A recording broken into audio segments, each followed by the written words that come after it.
Hey everybody, Jesse from G28CNC, and in this video I'm going to be assembling the cables and drag chains on an UltimateBee 1515 from BulkMan 3D.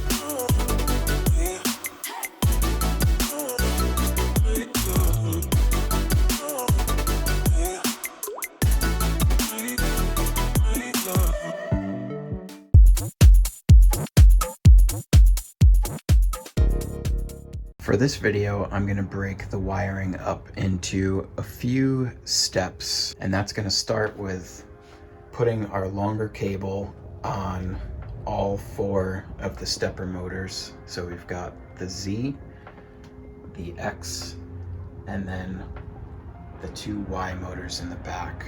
So they come, it's these four wires, and these are paired together. And that's what actually drives the motor. So you send a pulse to that. We're gonna add an extension wire that's gonna, follow the whole X length. They're gonna run all the way to the back.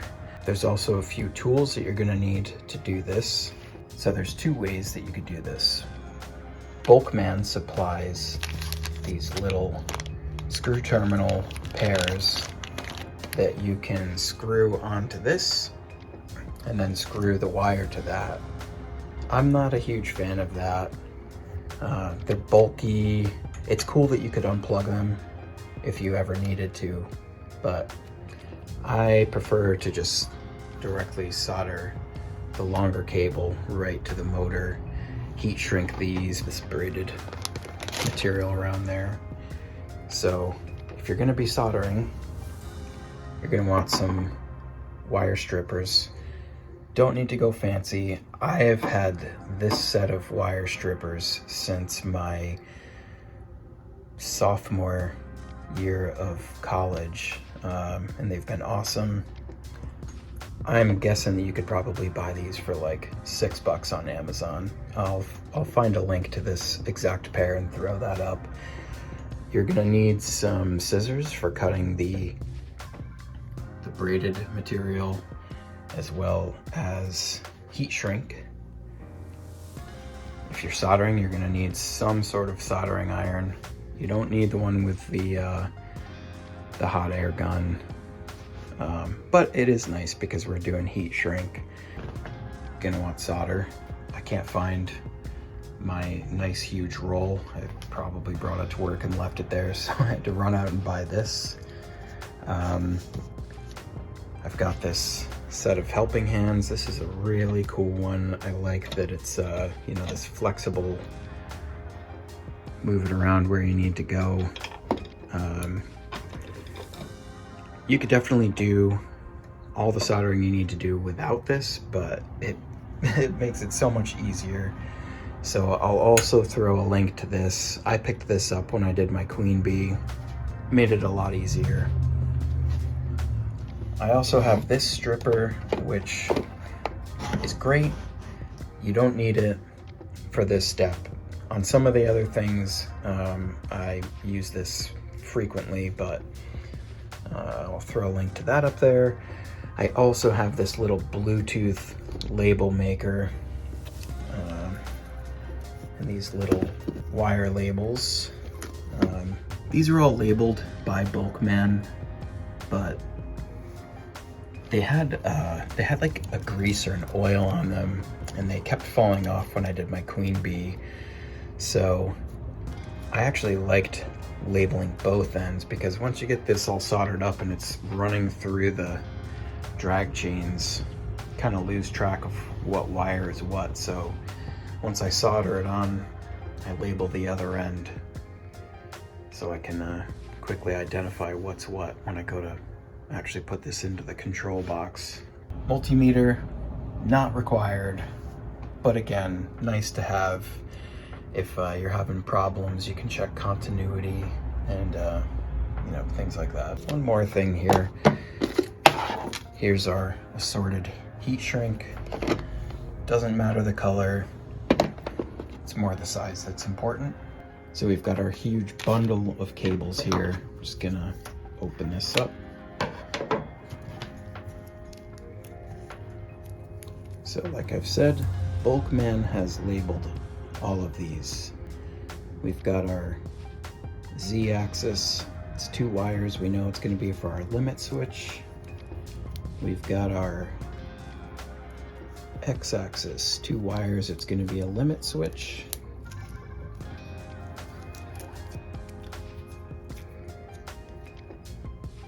Y-axis, 2 wires, going to be a limit switch, and they have put these little crimp connectors on the end that have the heat shrink around it, which is great because it's going to keep things from shorting if you get some aluminum chips flying up on the limit switch.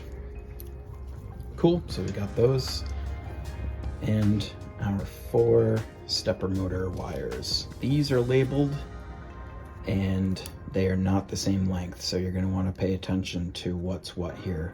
One of these Y-axis wires is going to be a lot shorter than the other one because it's just going to be dropping off the back of the table and going right to the box, versus the other one that has to kind of stretch across your table. So pay attention to these because they are specific. So the other thing, what I was saying before, is that these are kind of oily and they slip around.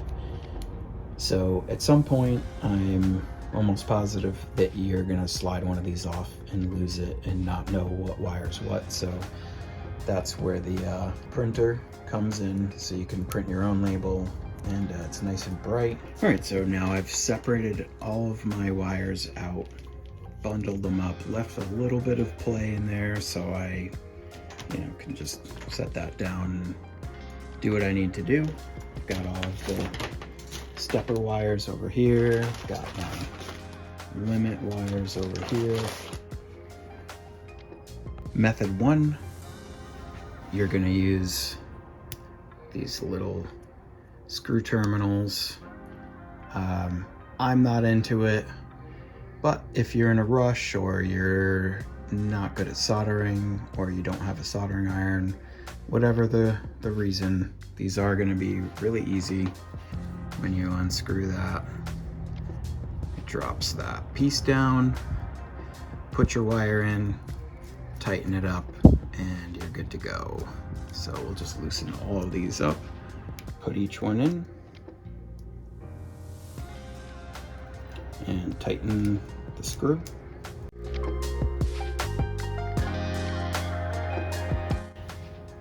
Grab your cable and then just put them in the other ends, making sure that you match up the colors as you go along. So I have the blue first here, I'm gonna have the blue first here.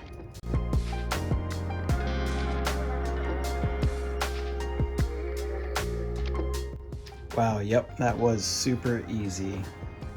Can't argue that. And if you ever needed to, you could pull these cables off. Great. I'm not gonna hate on it. I mean, it's very simple, it's very quick, it's convenient that you can detach this and, do whatever you gotta do, swap a motor out, whatever it is, but I'm not into it. So we're gonna go into the soldering method.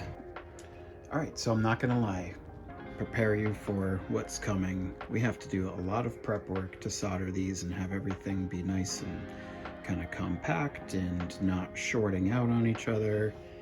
You're gonna have to put heat shrink on each one of these solder joints to the other wire, otherwise they'll all just be shorting out on each other once you heat shrink it. We are also going to add some of this braiding around the cable. Just keep it a little bit more protected. So, this will eventually go inside of here. And we'll put another piece of heat shrink around each end to keep it snug from sliding around. So quite a bit we need to do to get this prepped. First thing is that I am going to stagger my solder joints. In that, if I were to keep all of these the same length, once I solder the wires together, I'm gonna have this big bulge right where those solder joints are. So what I'm gonna do to avoid that is kind of stagger where these are soldered. I will keep my red as it is because it's already the longest one. Then I'm gonna go down and snip the next one, which is our green. So now we're left with this little bit of a gap there. We're gonna strip that. Yeah, these things are awesome. Love it. Cool. Then I'm gonna grab my next wire and I'm gonna make that a little bit shorter than the green.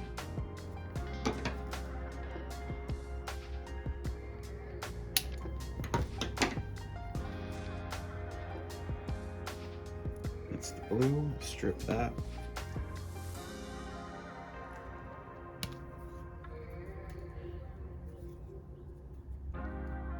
And then we are left with our yellow. I should also point out that you can trim with these.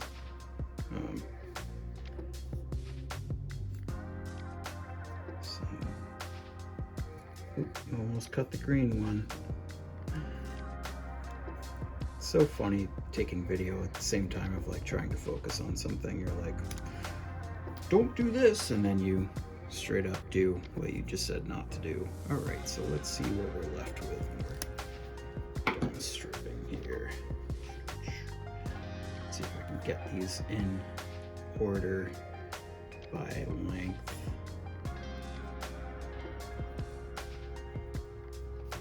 Just want you to see that they kind of cascade down. There we go. So now we've got our 4 wires. They're kind of offset from each other. Let's see if I can get a nice background for you.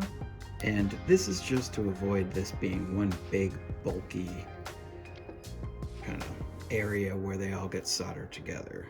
For the other cable now, you kind of have to do the opposite of that. You're going to want your yellow to be the longest one, blue to be next, green to be next, and red to be the shortest. So this is where this stripper is kind of nice because it's adjustable, so you just put in whatever you're doing, give it a squeeze, and it pulls that shielding off,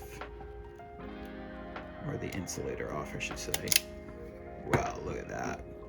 Great, right? And these are shielded cables, which is also cool because if you're not familiar with these CNC router kits, there's a lot of electrical noise from the spindle mostly, and that can trigger your limit switches, which causes your machine to basically go into an alarm mode as soon as you start it up, which is not a blast. But we'll cover that as well. I'm not going to get super deep into it right now. Let's start with red. We'll make this the shortest one.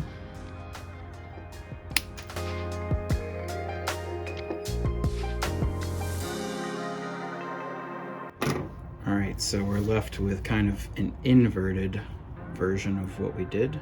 I'm not going to say kind of. We're going to be left with literally an inverted version of what we did, where now the red is the shortest, then the green, then blue, then yellow.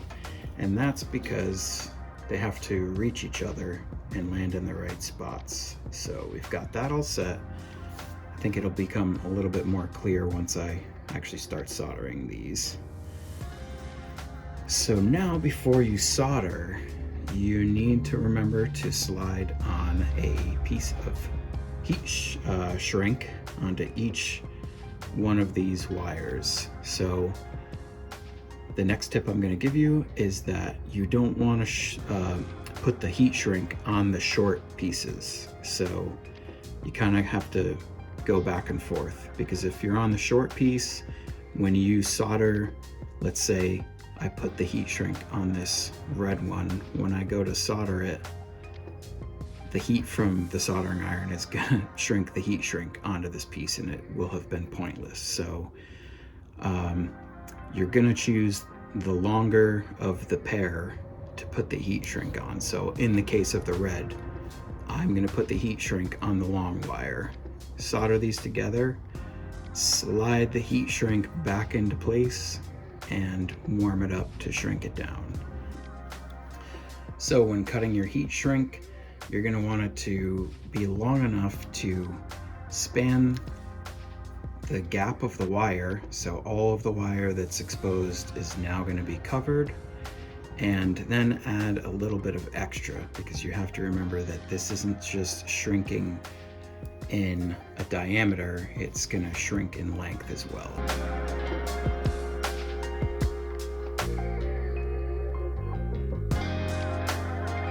I've got my heat shrink in place. I've never used this brand of solder. I just couldn't find my huge roll, which is a bummer. So I ran out and grabbed the only roll they had at the local hardware store, which is this 60/40 tin and lead, which leads me to my next point, which is this has lead in it. Okay, so you're gonna be heating this up until it melts. It's got this rosin flux in it, which is gonna burn off as a smoke.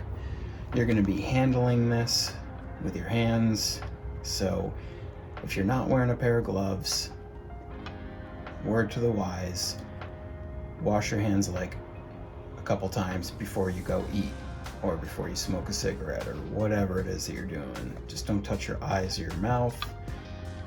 I feel like I don't need to say this to the majority of you, because you probably already solder and you know that this is not great to breathe in and to touch and put in your, it literally has this warning, may be fatal if swallowed. Okay, so terrible stuff. I have never personally had a fume extractor for soldering. I used to use it at school, but I've done a lot of soldering. I'm sure I've done terrible things to my body, my lungs, my blood. So grab a fume extractor if you don't want to breathe this stuff in. I basically just hold my breath, blow the fumes away from me while I'm soldering. But you'll see it in the video what I'm talking about if you haven't soldered before. So there's your warning for that. All right, this is why this helping hands is so cool. If you've ever used the old helping hands, they're like the little screw joints, super annoying. They're like the worst. They never go where you want them to. So I saw this and was like, oh, that makes so much sense. I can just like move these things to where I want them to be. They're flexible. So here's the purpose. I've just got these wires overlapping. Get those together nice and neatly. I will probably put a little dab of flux on here with a flux pen. There you go, there's that flux pen. This just makes the solder flow better.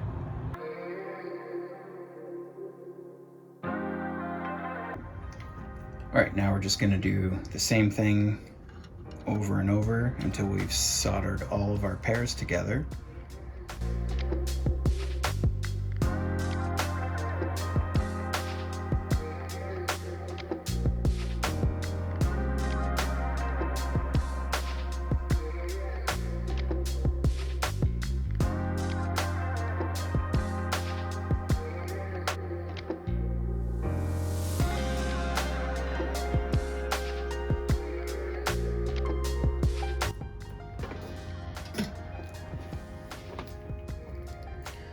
All right, I've got all of those soldered together.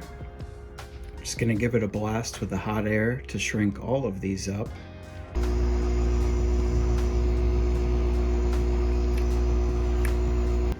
Then then we are going to slide this little braided cable back up here and over those wires. Get this all situated right on, and a piece of heat shrink on each side.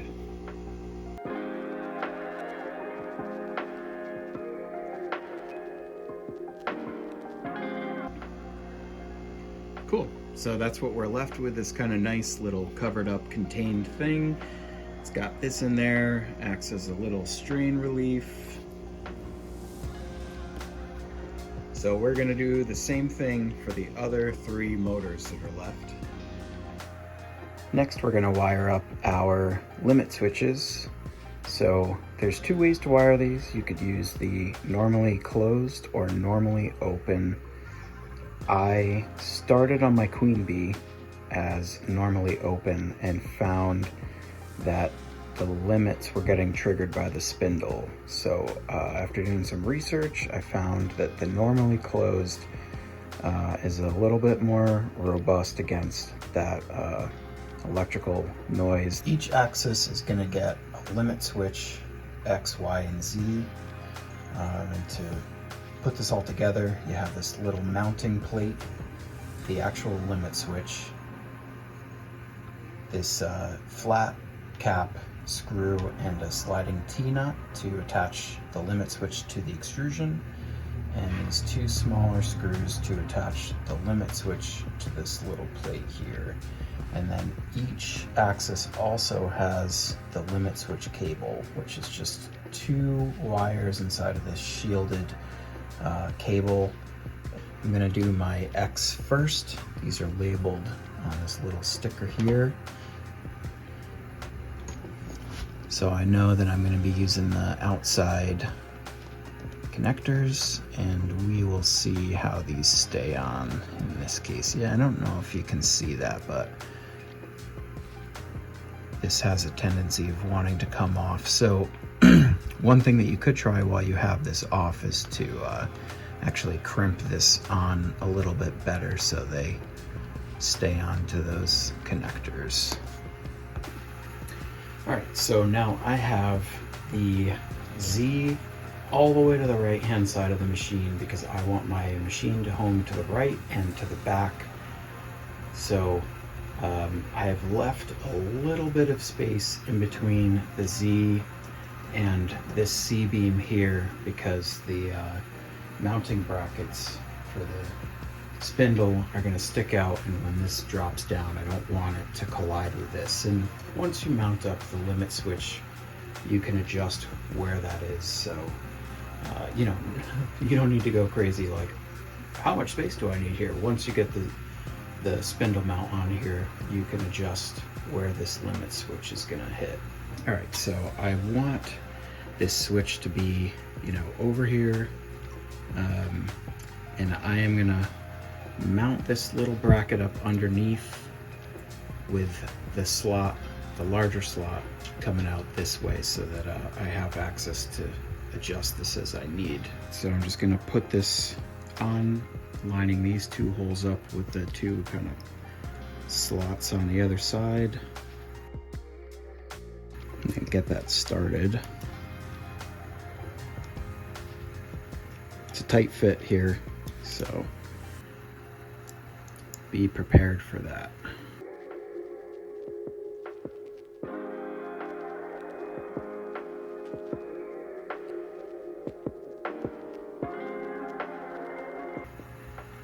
My screw through there. You can see that. Cool. And then thread on my sliding T-nut, just a little bit. Leave it a little bit loose. These drop-in nuts are kind of annoying. Like if you don't twist it just right when you're tightening it, it doesn't actually catch and it just pulls out. So you kind of have to mess with them every once in a while, but not a huge deal. I am gonna come from behind with that cable, and I am gonna drop that T-nut in the track, get it somewhat tightened down here. Let's see if I grabbed the right. Nope.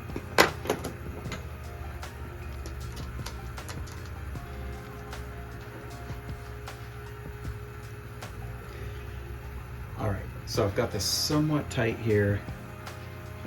I am now gonna move this until this red little piece touches the linear bearing, and you'll hear it click. Let's see if you can hear it on the video, I don't know.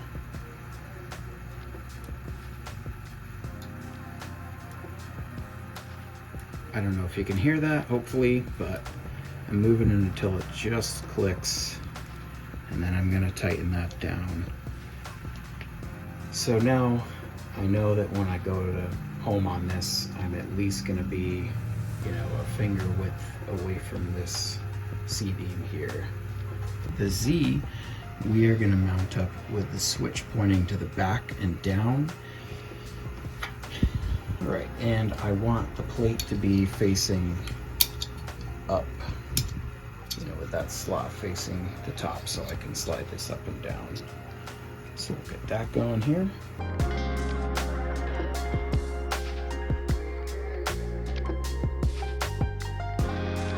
My chunky fingers aren't meant for these tiny little screws.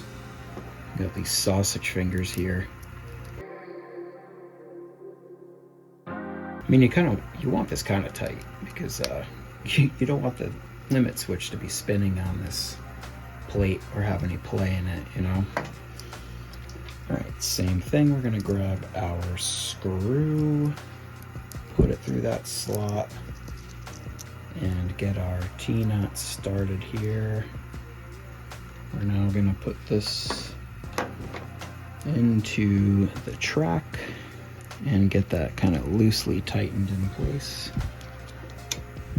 So this should be pretty close to the bottom because this is gonna trip that switch when it gets to the top. So let's see where this is gonna trigger.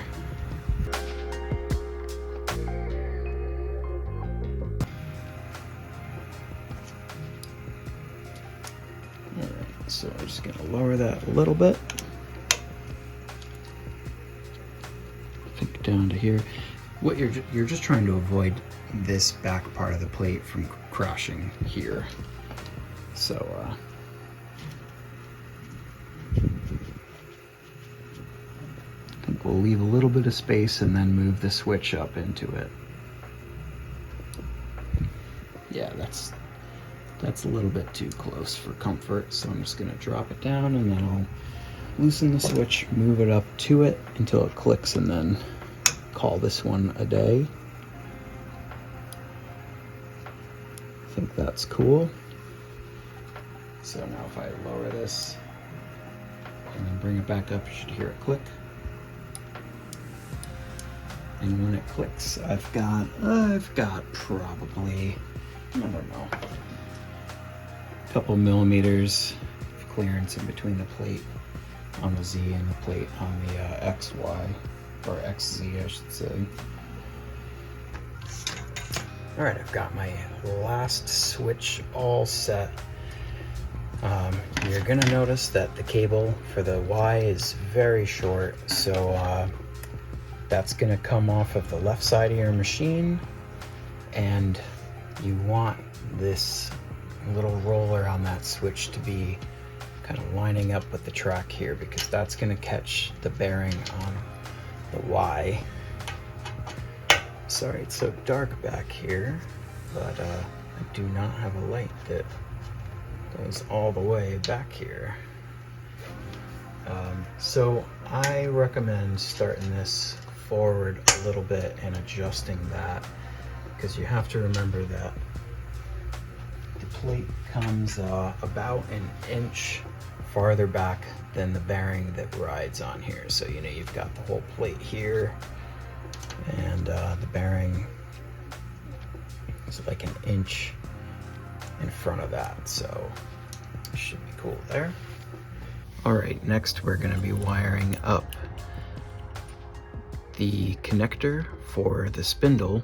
So this is 4 wires. We've got our pretty substantial spindle cable that was provided in the BulkMan kit.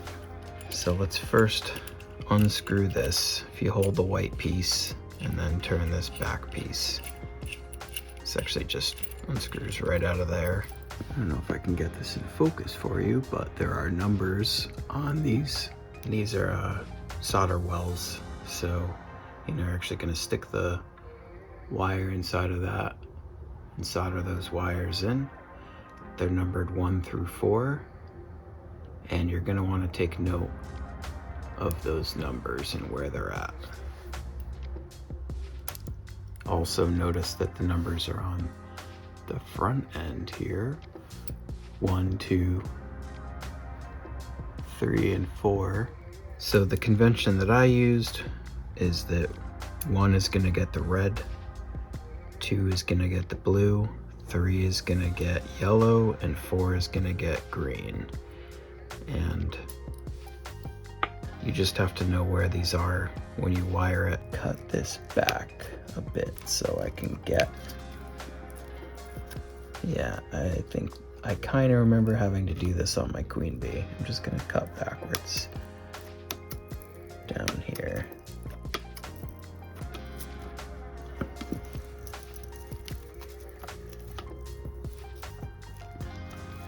And I'm gonna fold that back, but first I'm gonna slide over a really nice length of some heat shrink. Let's see if this is the good size for that.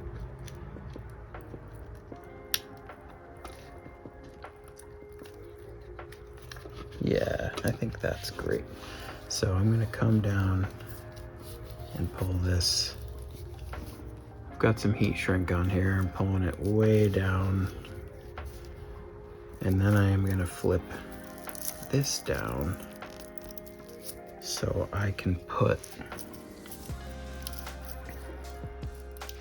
these wires through and pull this down past all of that. Cool. And you know what, that's gonna help. That's gonna help with the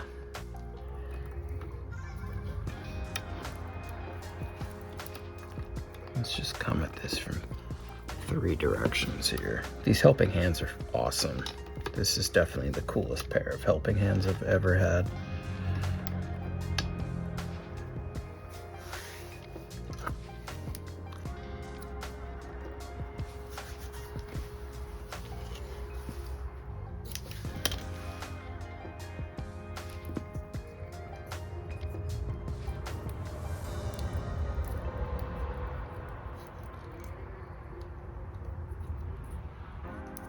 All right, we've got some bigger heat shrink on here in hopes that it'll not shrink all the way down, because I just want these to fit in between these connectors when I actually go to put this all together here. Don't be a fool like I just did, and make sure that you keep this on with the threads facing out to this end so you can connect this back to your spindle.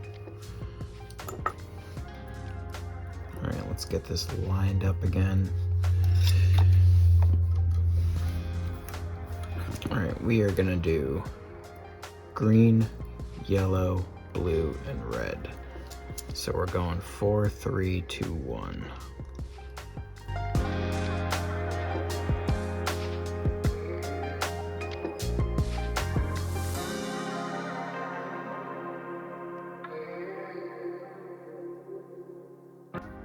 Shrink these into place a little bit.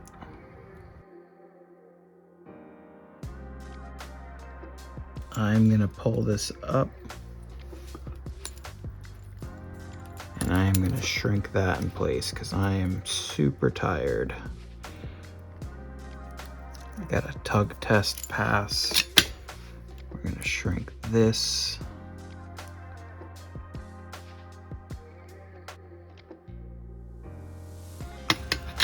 All right, let's pull this thing back up in here. Hope that I didn't make that too long. And screw this thing on here. Right on. It's tight, but we're going. Okie dokie. How'd we do? All the way? Just about. Yeah, I do remember this being a super pain in the butt when I did the queen bee.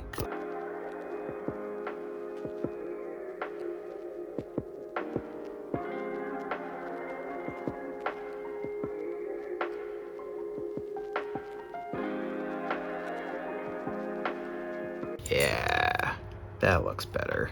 Shrink that up a little bit around there. Unfortunately, my kid is downstairs asleep with like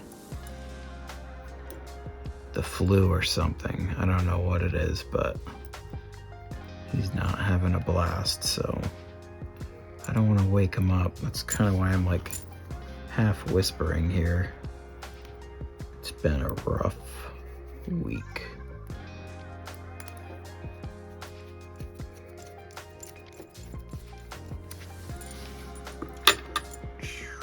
Beautiful.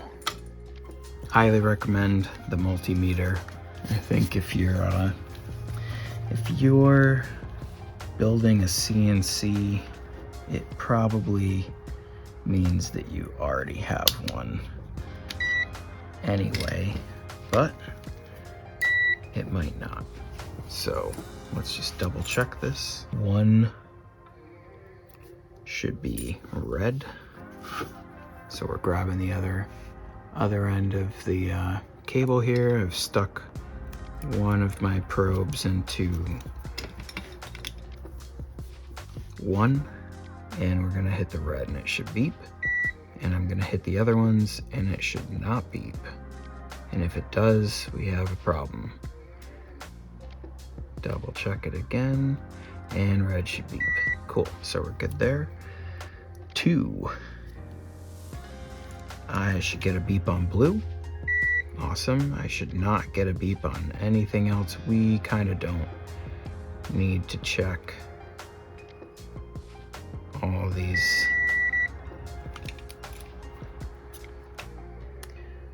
But we're gonna anyway. 3, I should get a beep on yellow.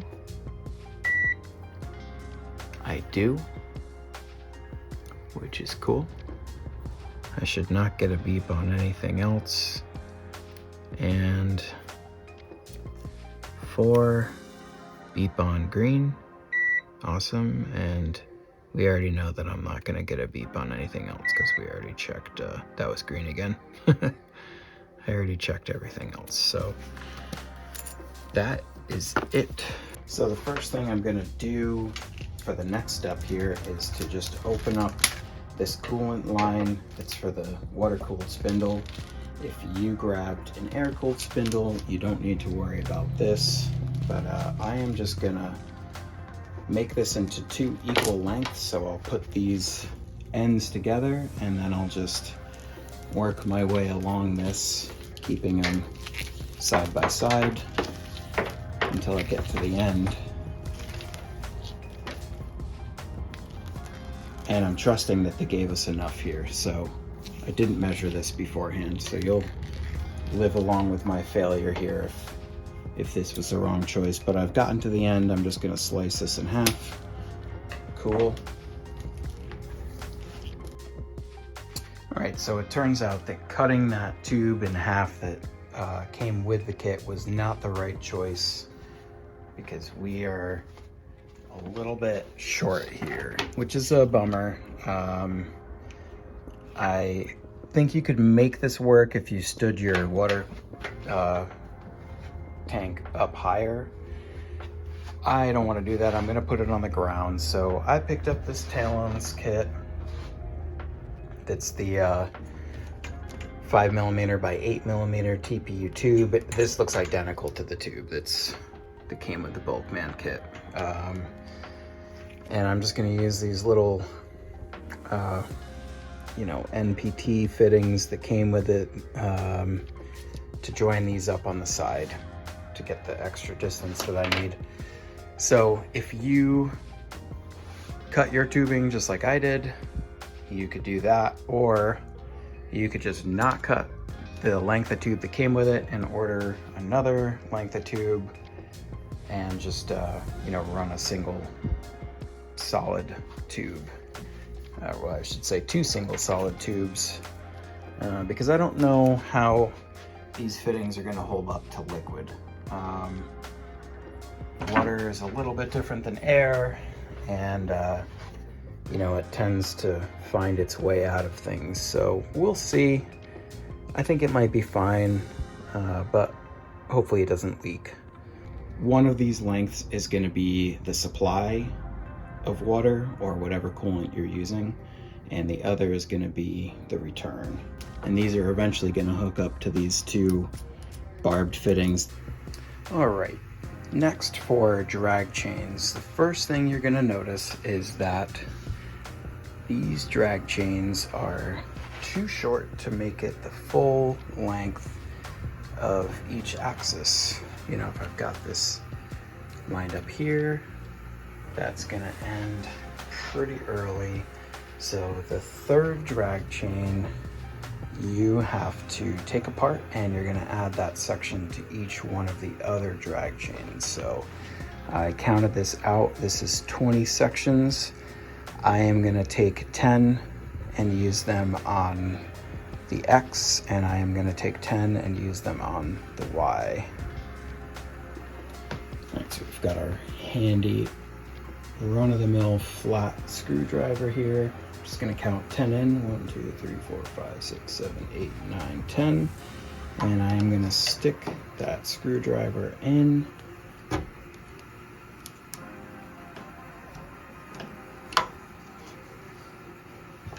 Just stick something in there to keep it off while we get the other side.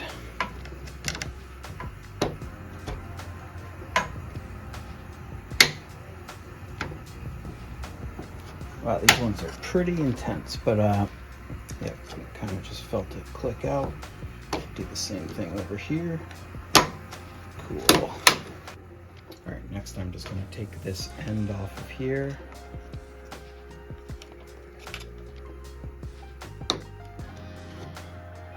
There we go.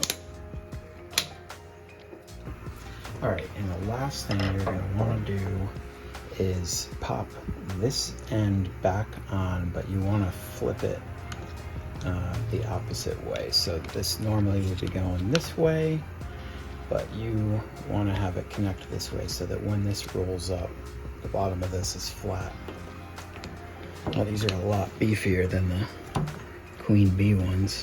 Holy smokes. All right, so now you've got this end with the flat facing down. We've got it the whole length of the X, and this one is flipped upside down so that when it wraps back around, it's gonna sit flat when I mount this up here. All right, so starting with the drag chain, I've got it running along my gantry plate here. I've just kind of loosely wrapped this around. They're calling for M5 by 15 with this larger washer, and that is gonna drop through here, get a smaller washer underneath, and then this locking nut on that. Next, they're saying to grab this little cube that came. It's a little 2020 extrusion cube. I've got the longest flat, that low profile that they had in here. I am guessing that this is the 35 millimeter. I didn't measure it, but I'm gonna drop that through here, and I'm gonna put that all the way through this little cube, and this cube is actually what's gonna bridge the gap over here. And I'm gonna put one of the sliding T-nuts on there that they provided. Loosely threaded, so that I can drop it into that extrusion. Then I've got another drop-in T-nut here. I'm gonna slide that into place.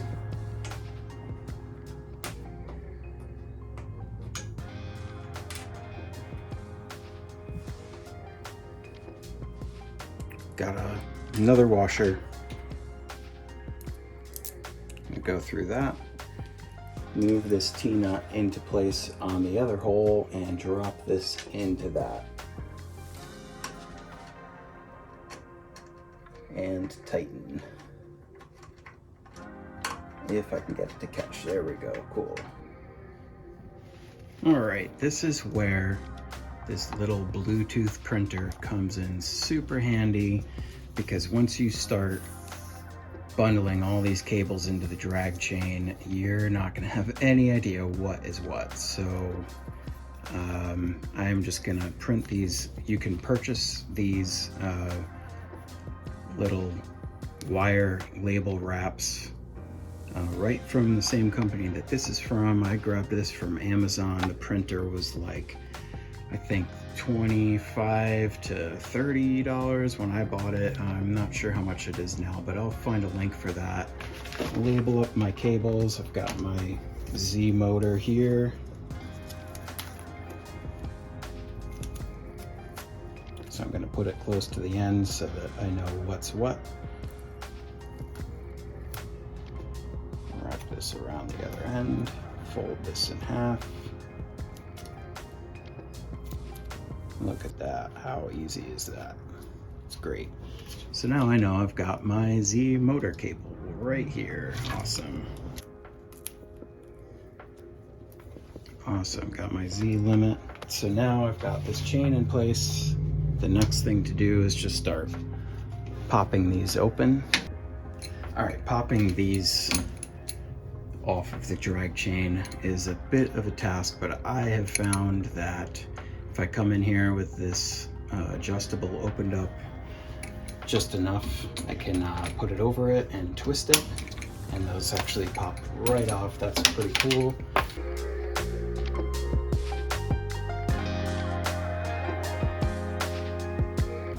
All right, I've got the Z extended up, and now I'm just gonna drop this through and catch that on the other side. Feed it through. And I am going to leave a little bit of slack here, so these aren't like tugging all the time. I think that might be the smart thing to do, so we will see.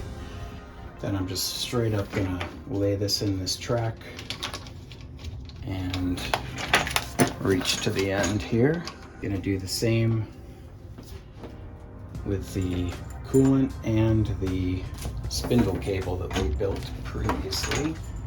Just make sure that you leave the correct end of the spindle cable. This is gonna be coming down here, so we'll leave that end out.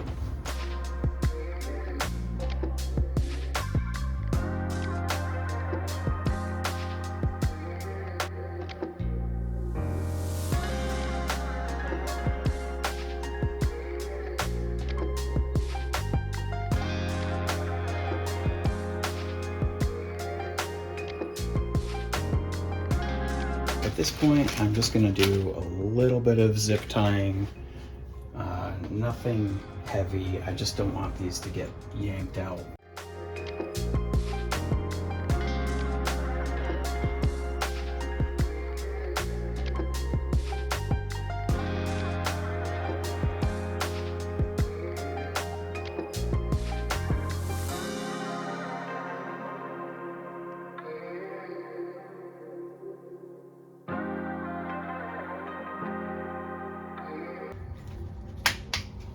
One thing I should note, and you might have even noticed this other cable back here and been like, why isn't that in there?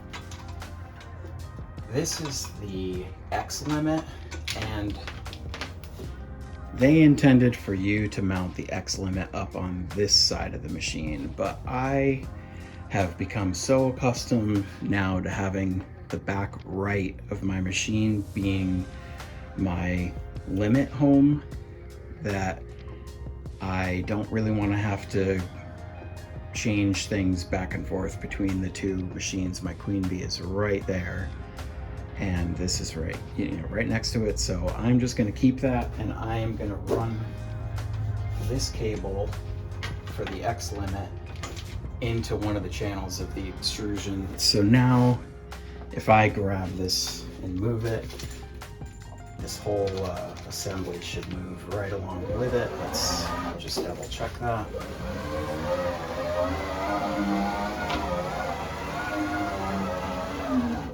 Cool, yeah, that's great.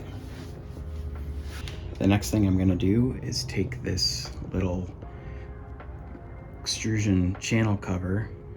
You can buy this, I think I bought a roll of, this is probably like 6 meters or so. I can throw a link to that up as well, but this is another Amazon item. So I've just cut this to the length that I need. I am going to snake this Z limit switch inside of this, so I'm just going to trim this open so I can fit the cable in there. I'm cutting the, if you're looking at this upside down, I'm cutting this V, the top of this V open.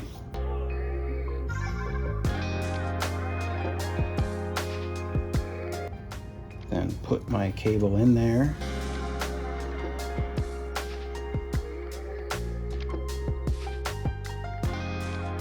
Cool. All right, then I'm just gonna push this right into that channel. This stuff is pretty cool. Extrusion itself is pretty cool. All these like profiled extrusions.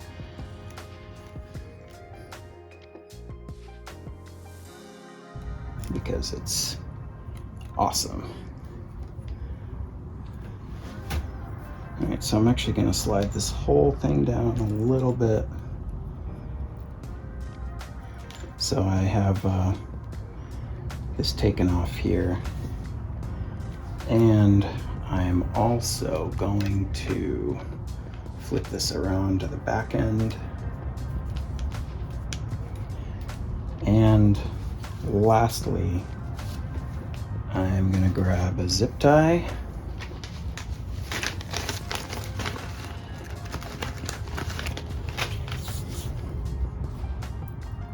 And I'm going to zip tie this over one of these spacers so I take some more tension out of that.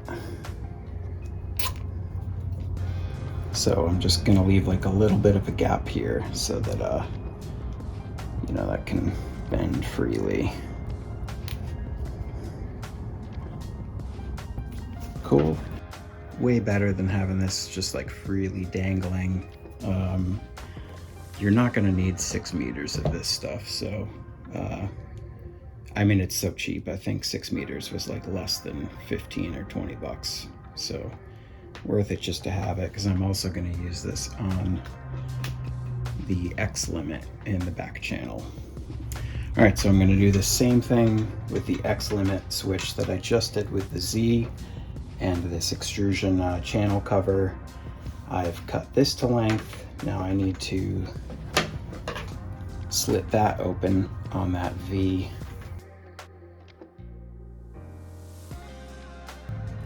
all this effort to have my limit switch on the right hand side of my machine. But, you know, you like what you like, so you might as well do it right while you're doing it.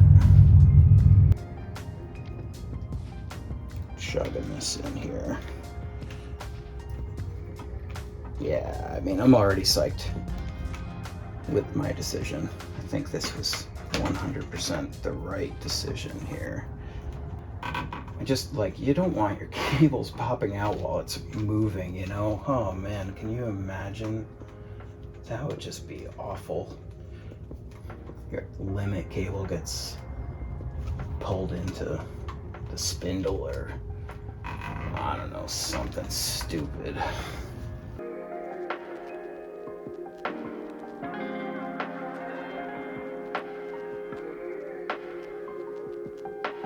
Peel that back and just snip some off. Awesome. Yeah, this is sick. All right, cool. So now I've got my X limit coming in this back channel all the way across. And again, if you chose for your limit to be on that side, you don't need to do any of this. All right, next we are going to be putting up the Y drag chain. I am going to switch this up a little bit for myself from the intended mounting orientation of BulkMan, and I am going to put mine on the front so that the drag chain is coming out this way and kind of goes to the back. But the mounting method is still going to be the same. You're going to have, you know, these two spacers, the two long screws, this really small bracket, and we are going to use these 3 holes that are on the front of the plate instead of the rear. That's the only difference that I'm going to be doing here. So to build this up, we're going to put one of those screws through, put the spacer on, put the other screw through, put the spacer on.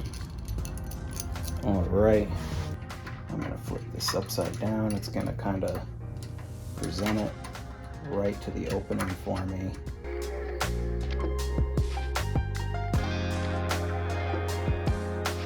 Let's see what we're working with here.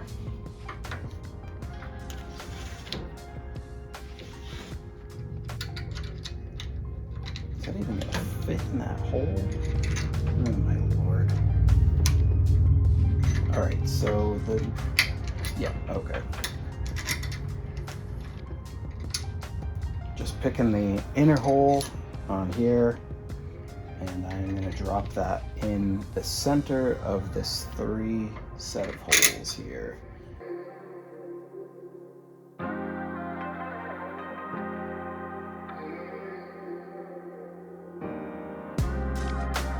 All right, and for the back, same thing we did up here.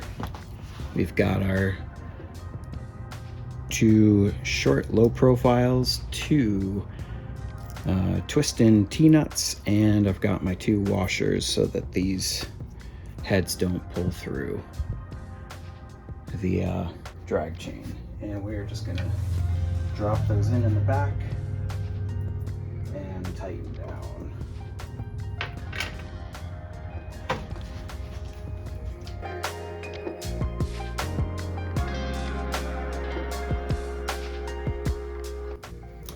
Then we're just going to do the same thing. I've got my huge cable bundle here.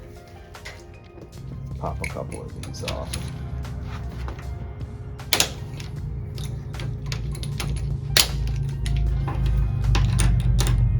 See where we end up at.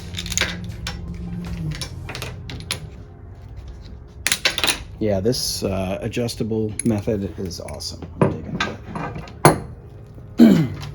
All right, so I think I'm just gonna get up to this bend and I'm gonna put those covers back in, and then I might actually separate this chain and then put it back together.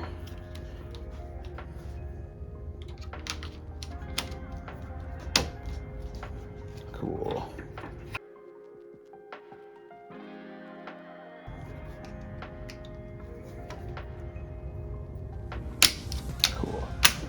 All right, so I've got this separated off. I'm actually gonna pop this last one off and put the chain through there, or cable through there.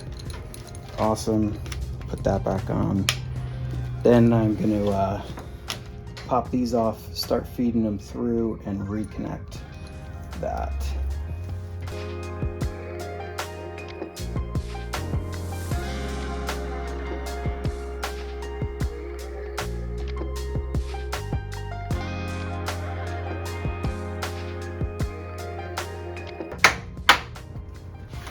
We made it. At this point, you're going to be left with those two coolant lines and a little bundle of cables here, which is your Z limit, your X limit, your Z motor, your X motor, your spindle control cable, and in the back you're going to have your Y limit and two Y motors on each side, you know, one on each side. So we're like pretty much there now. There's all that's left is to connect all these cables to the controller. So if you have like the X Pro or something else, you're like an hour away from firing this thing up and running it, which is super cool. If on the other hand you're a fool like I am, you have a box to build right now, or some kind of enclosure with your Arduino Nano and the Shield, 3 motor drivers, power supply, you know, whatever else you have in there. We have a little bit of work ahead of us, but I think we're pretty much on the last video, so very cool. Thanks so much for checking it out. Don't forget to like and subscribe for more videos like this, and also grab those notifications so you can catch the next video in the series where I'll be assembling all of the electronics for the high torque gerbil option.